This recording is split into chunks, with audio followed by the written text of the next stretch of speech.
संसार भावना।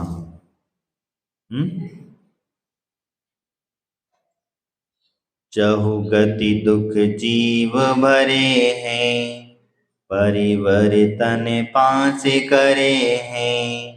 सब विधि संसारे असारा, यहाँ में सुख नहीं लागारा। संसार की स्थिति बताते हुए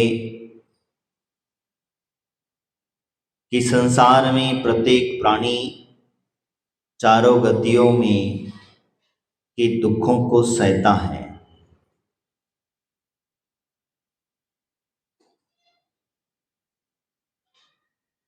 चारों गतियों के अंदर में दुखों को सहता है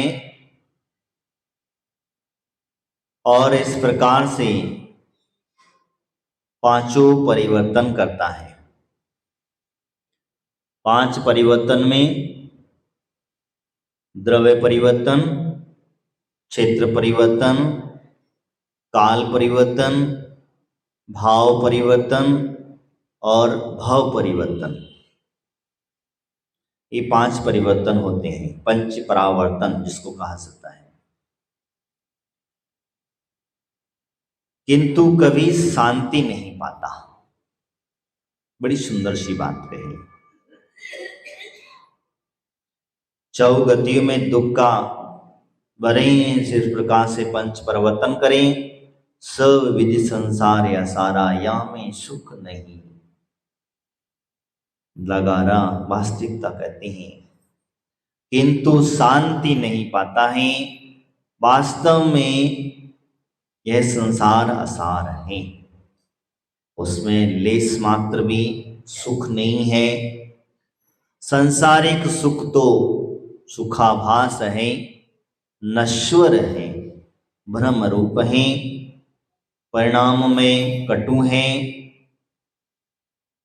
ऐसा विचार कर संसार की चर्चा करते हैं। प्रत्येक प्राणी अपने आप को दुखी मान बैठा है। क्या वास्तविकता दुख है?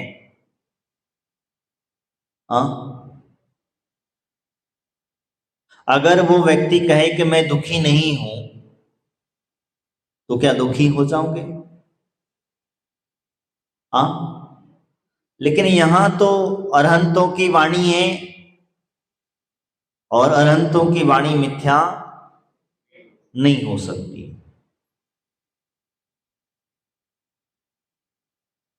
एक व्यक्ति विचार करता है कि मेरे पास जॉब नहीं है, जॉब नहीं है, जॉब नहीं है, जॉब नहीं है, वो सिर्फ विचार करता है, तो उसे जॉब कभी जिंदगी में नहीं मिलेगी। नहीं है शब्द कौन सा भावना भा रहा है?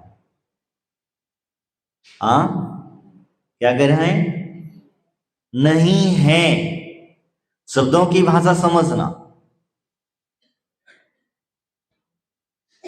नहीं है तो नहीं है, अब तुम भावना भाते रहो नहीं है तो। और अगर वो व्यक्ति कहने लगे नहीं मेरे पास तो जॉब है, मेरे पास तो जॉब है और मैं जॉब कर रहा हूं, अगर इसे कंटिन्यू बहाने लग जाता है तो एक सिद्धांत आपने देखा होगा, भूखे व्यक्ति को कोई भोजन नहीं कराता।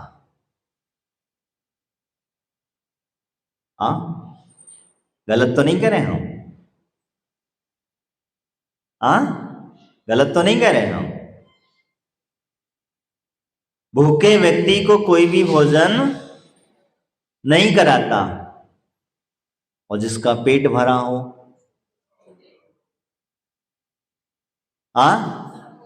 क्यों पूछते हो भैया? क्योंकि उन्हें पता है खाने वाला तो मना नहीं, कर लो, खाने वाला तो नहीं है। और जो खाने वाला है वहां उसे फॉर्मलिटी पूर्वक एकांतवार व्यक्ति पूछ लेता है भैया भोजन करोगे, उसने कहा ना, ना तो ना। ना भोजन की बात आई तो एक मुझे छोटा सा कहो तो सुना देता हूँ। सुना दो। एक बार नया नया दामाद अपनी ससुराल गया। क्या हुआ, सब हंस गया। नया नया तो था, शादी हुई थी, नया नया दामाद था, ससुराल गया। तो ससुराल गया तो भाई ससुराल वाले दामाद आया है तो कुछ खातिरदारी तो अच्छी तरह से करेंगे, स्वाभाविक है, दामाद है आखिर। तो जब वो ससुराल गया, ससुराल पहुंचा, पहुंचने के बाद में सब लोगों ने उसकी बहुत अच्छी खातिरदारी करी, इतनी खातिरदारी करी, इतनी खातिरदारी करी कि दामाद कुछ ज्यादा ही फूल गया। क्या होता है, जब ज्यादा ही फूल जाता है, ज्यादा ही खातिरदारी हो जाती है, तो फिर बस के बाद में होता ये है, अब आया भोजन का टाइम। जब भोजन का टाइम आया तो दामाद जी कहते हैं कि नहीं नहीं, मेरे को भूख नहीं है। क्या कहा, सासू समझ गई, दिन भर का चला हुआ आया और कहता भूख नहीं है, इसको बड़ा मजा चखाना चाहिए। सासू बड़ी थोड़ी समझदार थी, क्योंकि अगर पहली पहली बार मजा चखा दिया जाएगा, दूसरी बार से कभी ऐसा नहीं करेगा, ज्यादा मनोहार नहीं कराएगा। तो उसने कहा ठीक है। सासू ने कहा कोई बात नहीं है, दामाद जी को भूख नहीं है, फिर भी कहे बहुत इच्छा कर, नहीं थोड़ा सा खा लो। बोले ज्यादा नहीं, तुम एक काम करो, एक कटोरी खा लो। क्या करो, ज्यादा नहीं, बोले एक कटोरी खा लो, ज्यादा नहीं खिलाएंगे, हमें पता है तुमको भूख नहीं है, हमें पता, लेकिन मेहमान नए पहली पहली बार आए हो, तुम अगर नहीं खाओगे तो फिर मजा नहीं आएगा। तो एक कटोरी खीर उसको। अब एक कटोरी खीर तुम्हारी जैसी आज की छोटी छोटी कटोरियां, पहले तुम्हारे जैसे कटोरा थोड़ा पुराने, छोटी छोटी कटोरी, वो एक कटोरी खीर। आपको देखा होगा कभी भी, देखे हम कई बार आप लोगों के चौकी में एक छोटी सी कटोरी में थोड़ी सी एक चम्मच सब्जी लेकर के पहुंच जाते हो, ज्यादा ना पहुंच जाए। तो जब पहुंच गया, और पहुंचने के बाद में दामाद को एक कटोरी खीर खिला दी, दिन निकल गया, सारा रात हो गई, दिन पूछा नहीं, सासू ने कुछ भी ना पूछा। अब शाम हो गई, शाम होने के बाद में दामाद से कहा दामाद भूख लगी है? नहीं सासू में भूख नहीं लगी, बस एक बार पूछा छोड़ दिया। दूध पियोगे? नहीं नहीं भूख नहीं है, पेट में हजम नहीं होता दूध को लेके। कोई बात नहीं, सासू ने कहा एक काम करो, ये बिस्तर है और आप आराम से आराम करो, सो जाओ। अब बेचारे के पेट में तो चूहे दौड़ रहे थे, कहा आराम करो। रात निकलते निकलते कहते रात के 12-1-2 बजे होंगे, 2 बजे आके जो ऐसी जोर की भूख लगी, क्योंकि उसने बेचारे दिन भर से कुछ खाए नहीं, एक कटोरी भूख खीर में कैसे काम चले, पानी तक। तो सासू ने कहा नहीं नहीं कोई बात नहीं, भूख नहीं है, भूख नहीं है। कहते मनोहर कहते हैं, दो एक सासू सब देख रही थी, वो छुपके सब देख रही थी। उसने भी बहुत होशियार थी, उसने क्या करा, चौके के अंदर में एक भी आइटम खाने का नहीं रखा, एक भी आइटम ऐसा नहीं रखा जो खाने के लिए रखा हो। और कहते हैं जब सासू माँ ने नहीं रखा तो वे सुबह रात में बेचारे को भूख लगी तो वो जो क्या उठा करके खकोरा करता है, ढूंढता है कहीं कुछ तो मिल जाए खाने के लिए, कुछ तो भूख मिटाना पड़ेगी, कैसे तो भी भूख मिटाना पड़ेगी। कहते हैं कुछ नहीं मिला, और कुछ नहीं मिलने के बदले में वो बर्तनों में थोड़ी बहुत खीर पड़ी हुई थी, वही खीर को चाट चाट करके खा रहा था। सासू आकर के देखती, कहो दामाद जी मजे में हो? तो कहने का तात्पर्य मेरा यही है कि हम लोग कभी कभी कुछ मनोहर करा लेते हैं, दुख अपने हाथों से बुला लेते हैं। दुख का बुलावा किसी और ने नहीं दिया, आप ही ने दिया था। और आप ही ने फिर जब दुख का उदय आता है तो फिर आप जब रोते हो, चीखते हो, चिल्लाते हो और कहते हो ये दुख दुख दुख दुख है कहाँ दुख? किसने बुलाया था दुख बताओ? दामाद ने बुलाया कि नहीं बुलाया? अगर दामाद जी पहले ही कह देते कि हाँ भैया भूख लगी है बहुत जोर से, तो खाना खिला दो।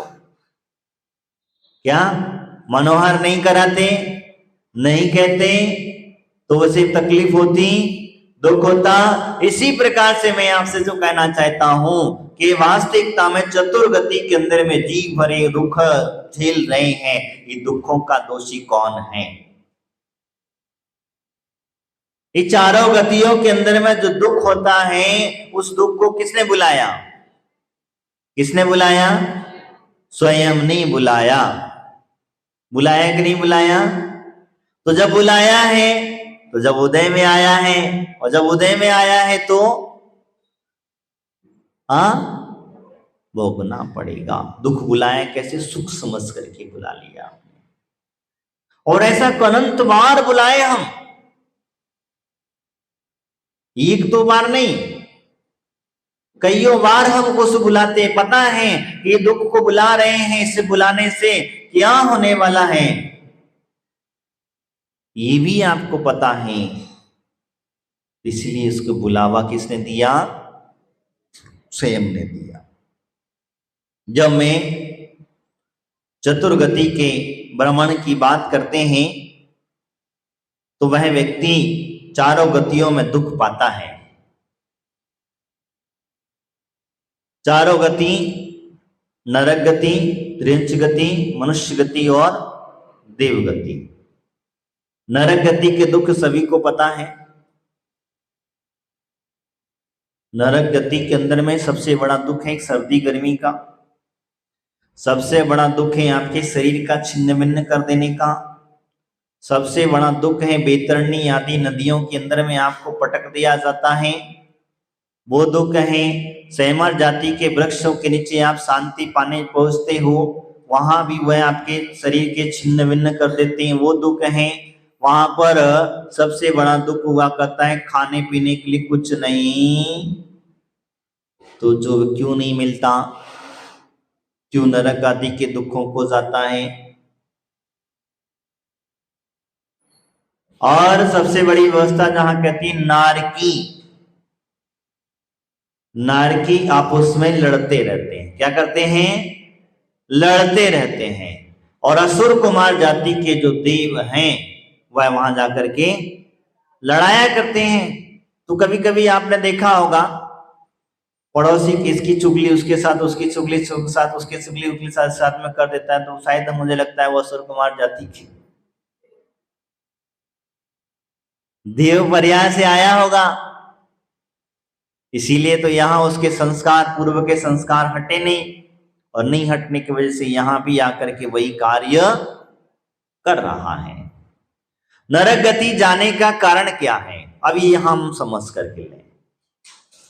मेरी बात को अन्यथा मत लेना मैं जो कह रहा हूं, क्योंकि हम लोग जो नरक गति जाते क्यों हैं, ऐसे नरक के दुखों की वेदना हमें क्यों सहते, जब पता है आपके लिए वहां पर हमें ऐसे अनेक अनेक पीड़ित हमें दुख आदि हुआ करते हैं, इन दुखों को सहने के लिए हम जाते कैसे, हम बुलावा कैसे बुलाते हैं?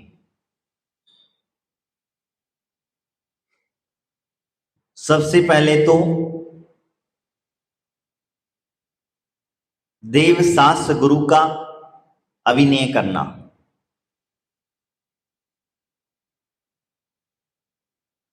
जैसे राजा श्रेणिक ने की थी, क्या किया था? मुनि के ऊपर मरा हुआ सर्प डाल दिया था, तो उसके परिणाम से कहा गया नरक गति का बंद हुआ। परिणाम वही थे, जिन धर्म के प्रति उसकी आस्था और श्रद्धा नहीं थी। तो सच्चे देवशास्त्र गुरुओं के प्रति हमारी आस्था श्रद्धा नहीं होना। अब इसमें एक नहीं लगाना, क्योंकि तुम लोग कभी कभी क्या होता है कि एक दो पकड़ करके बैठ जाते हो। जिस प्रकार से ये पांचों उंगलियां हैं, और पांचों उंगलियां जिसके हाथ में नहीं होती हैं, तब तक वो हाथ पूरा गिना जाएगा, नहीं गिना जाएगा। तो इसी प्रकार से ध्यान में रखना। तो हम सच्चे देव की जो बात करते हैं, अरहंत प्रभु की हम चर्चा करते हैं, अरहंत भगवान की बात करते हैं, तो अरहंत की जब बात करते हो, अरहंत को मानते हो, तो अरहंत की आज्ञा को भी मानना।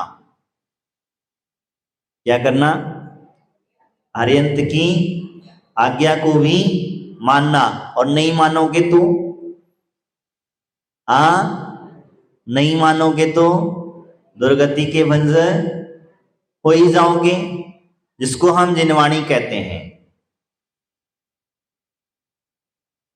क्योंकि ये वाणी अरहंत के मुख से निकली हुई वाणी हुआ करती है। द्वादशांग वाणी जिसके नाम से हम लोग जाना जाता है, तो ये चीजें हुआ करती हैं। दूसरी बात होती है हमारी गुरु आज्ञा। गुरु आज्ञा से भी दुर्गति को प्राण नहीं जाता है, क्योंकि गुरु के प्रति हमारी जो श्रद्धाएं हैं आज हमारी डगमगा गई हैं। क्यों डगमगाई? डगमगाने का रीजन मैं आपको बताता हूं, क्योंकि हमने अपने पर्सनल गुरु बना लिए हैं। क्या किए? पर्सनल गुरु बना लिए। और जब पर्सनल गुरु बना लिए तो पक्की आस्था डगमगाएगी। आस्था डगमगाने का कारण यही होता है। तो हमारे यहाँ नमो लोहे सवे सावड़ा, नमो आर्यणम, नमो उपसारणम, इसके अंदर में कोई अंतर है? जहां तुमने बांटा तुम्हारा घर बट गया, परिवार बट गया। पहले के पूर्व काल के अंदर में कभी कोई विशेषता नहीं हुआ करती, ना तो भगवान के अंदर में कोई भेद हुआ करता था और ना ही मुनिराजों के अंदर में कोई भेद हुआ करता था। और जहां जहां भेद हुए वहां भेद प्रभेद के चक्कर में हम लोग लड़ते गए, और लड़ने के बाद में ये ऐसा प्रकरण हमारे सामने होता चला जाता है। क्योंकि स्वाभाविक क्रिया है। क्योंकि तुम्हारे गुरु ने कुछ कह दिया या तुम्हारे गुरु के बारे में किसी ने कुछ कह दिया, तुम उससे लड़ने बैठ जाओगे।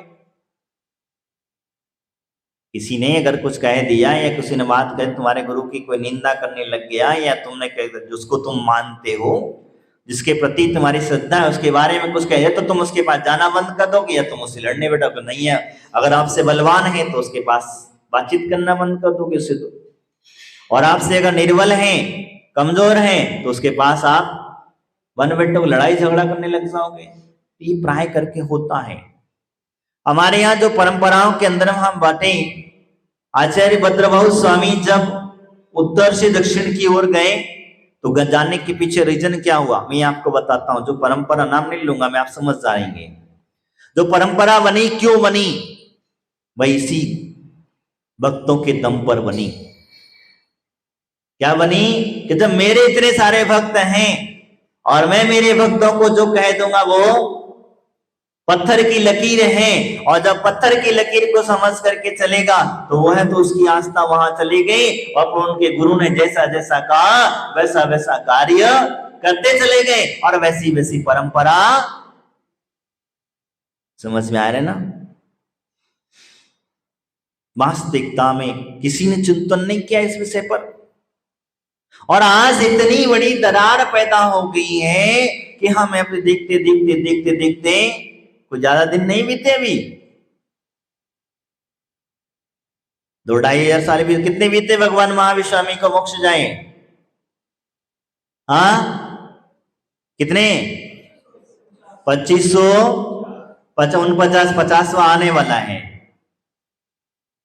तत्के पश्चात 500-600 साल तक तो लगभग अच्छी तरीके से परंपराएं चलती रही। जो भगवान महावीर का संदेश था, भगवान महावीर की जो वाणी थी वो उसी रूप से चलती रही, क्योंकि केवली सुत केवली आदि होते रहे, उनके सामने किसी के टिकने की हिम्मत नहीं हुई। और जैसे ही इसके बाद में पश्चात जिसको कहते हैं,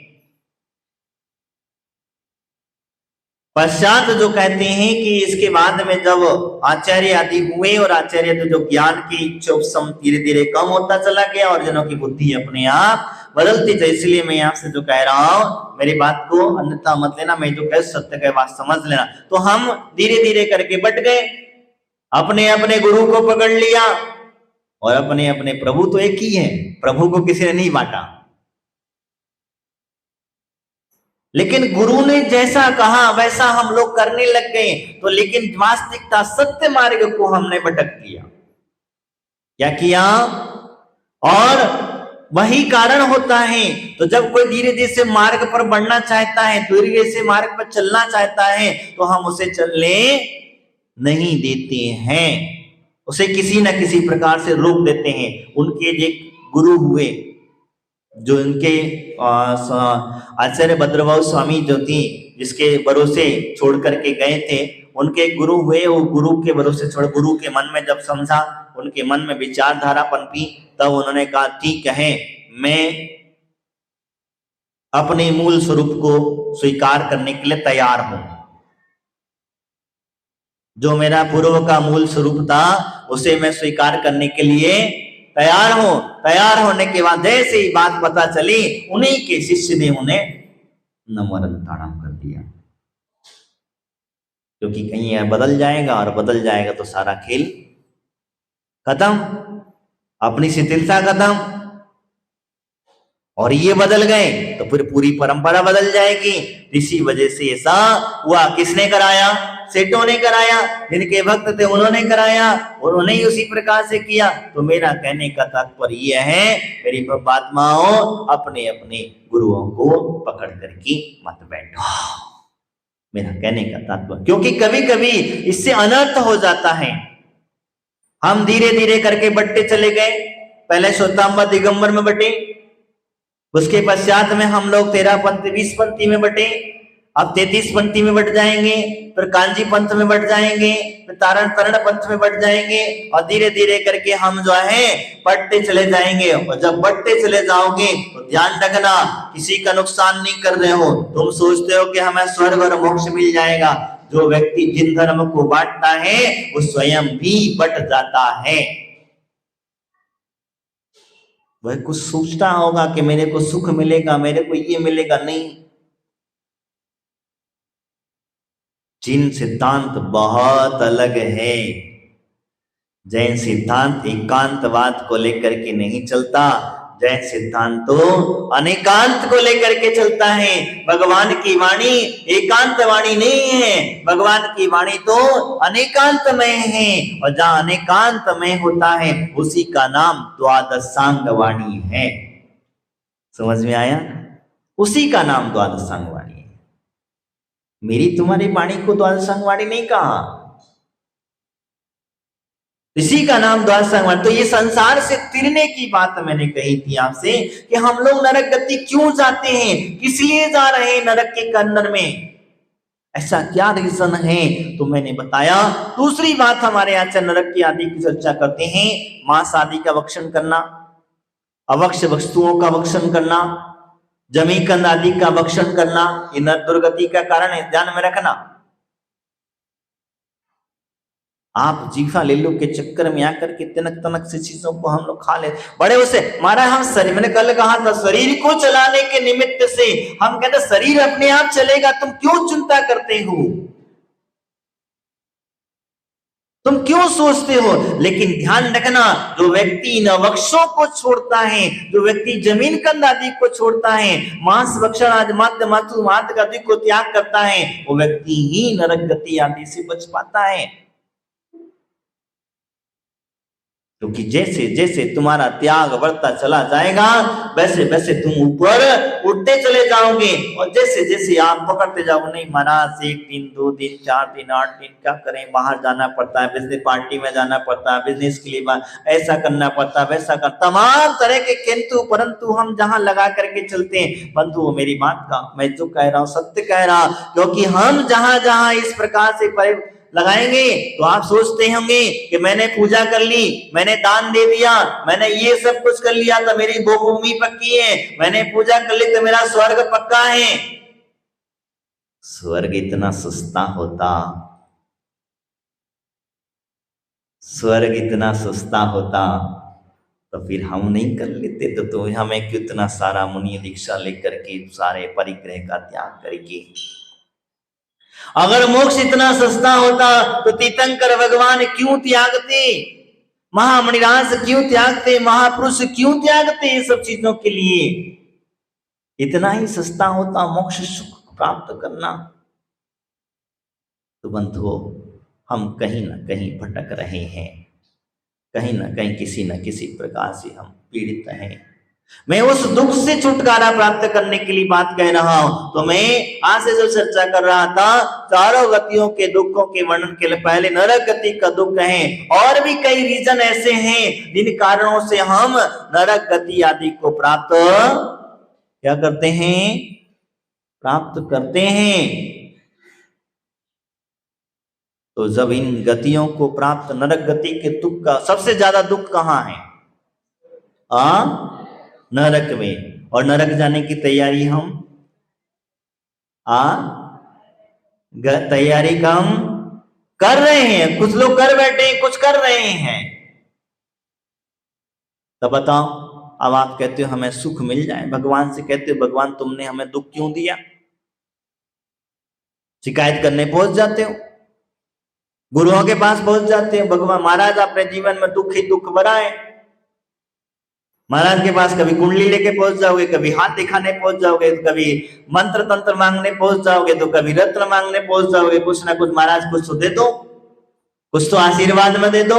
ज्यादा कुछ नहीं हो तो पीली सरसों महाराज के हाथ में थमा दे, महाराज इसी छिड़क दो, कम से कम हमारा कल्याण हो जाएगा। तो मुझे बताओ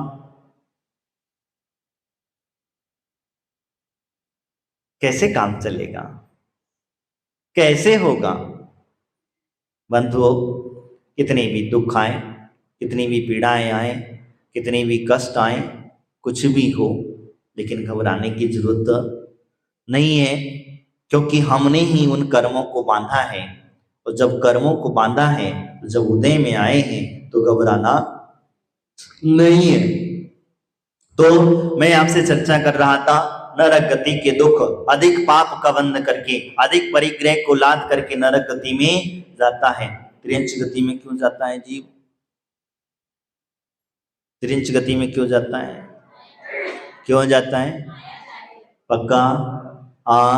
माया सारी फिर भी बंद नहीं होती। त्रियंच गति में क्यों जाता है जीव? माया सारी, मुख्यता से बता रहा, बाकी तो और भी कई रीजन हो सकते हैं, लेकिन मुख्यता से जो है त्रियंच गति में जाने का कारण बनता है मायाचारी। और मायाचारी क्या है? जैसे मुनिराज के पास पहुंचे, महाराज जिद पकड़ लिए, महाराज ने कहा नहीं हूं, तो महाराज एक काम करो, ठीक है, ठीक है मतलब, ठीक है मतलब मन में सोच लिया कि महाराज हम तो 1 घंटे का पालेंगे और 1 दिन का पालेंगे, महाराज करे 1 साल, तो महाराज पकड़ पीछे पकड़ गए। तो महाराज ने कहा ठीक है, तो ठीक है। मायाचारी करी कि नहीं करी? करी। तब मायाचारी से कहां जाओगे? कहां जाओगे?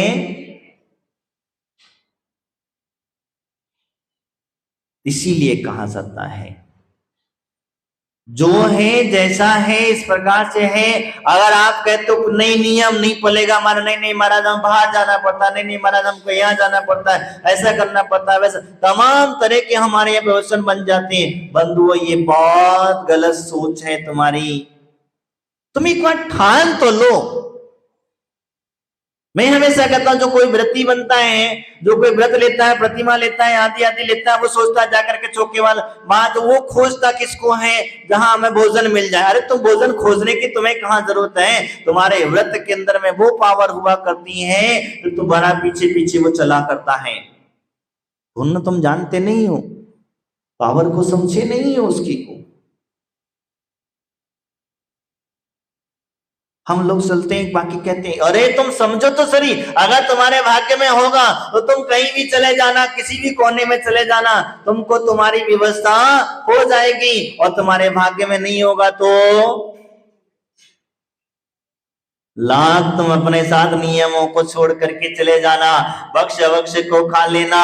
अगर तुम्हारे भाग्य में नहीं है, तुमने भोजन किया, दह धनाधन उल्टियां हो गई, पेट इंडाइजेशन हो गया, डायरिया हो गया, आदि आदि प्रक्रियाएं हो गई, नहीं खाना खाने बैठे, वैसे मन की इच्छा खत्म हो गई, दगारे आदि आने लग गई, तो आपने क्या किया? इससे बढ़िया था, इससे बढ़िया क्या था? नियम ले लिया होता तो कम से कम पुण्य का संचय तो कर लिया होता, हम इसीलिए कहते हैं। तो इसलिए ध्यान रखना। दूसरे नंबर मैंने क्या कहा, मायाचारी। मायाचारी, मायाचारी से क्या होगा, त्रिंश गति का बंद होगा।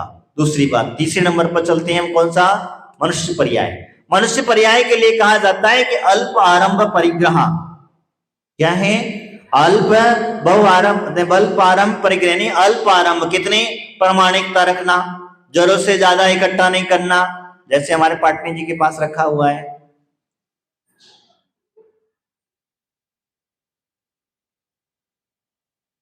मुझे तो परसों पता चला, इसके पहले नहीं पता चला था। तो जरूरत से ज्यादा इकट्ठा नहीं करना, क्योंकि जरूरत से ज्यादा इकट्ठा करोगे तो तब भी तुम्हारा नरक गति जाना। जरूरत से ज्यादा इकट्ठा करोगे तो नरक जाति जाना पक्का है। और अगर कम रखो, कितना रखना, तो हमारे आचार्य भगवंत कहते हैं जितनी तुम्हें आवश्यकता है उतना ही रखना, उसी से ही काम चलाना और उसी प्रकार से चलते रहना। तो बहुत कहते हैं इसी प्रकार से। नहीं तो आज हमारी माताएं बहनें क्या करती हैं, नियम बना लेती है, हमारा नियम पर प्रमाण, कितना साड़ी का, बोले 5,000 साड़ी का, मदद तेरी की। बोले मर्यादा है, मर्यादा तो मर्यादा। मैंने कहा बहुत अच्छी मर्यादा है तुम्हारी, ऐसी मर्यादा बनाओ। मैंने कहा मर्यादा तो हो गई, 5,000 के ऊपर का जो नियम का तुमको दोष लग रहा था वो तो बच गए तुम कम से कम।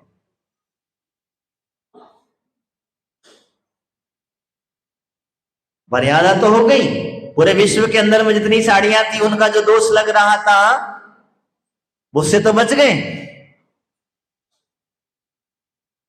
लेकिन 5,000 के ऊपर की लालच मत करना कि कहीं ऐसा करो कि एक साड़ी हटा दो दूसरी साड़ी खरीद लाओ।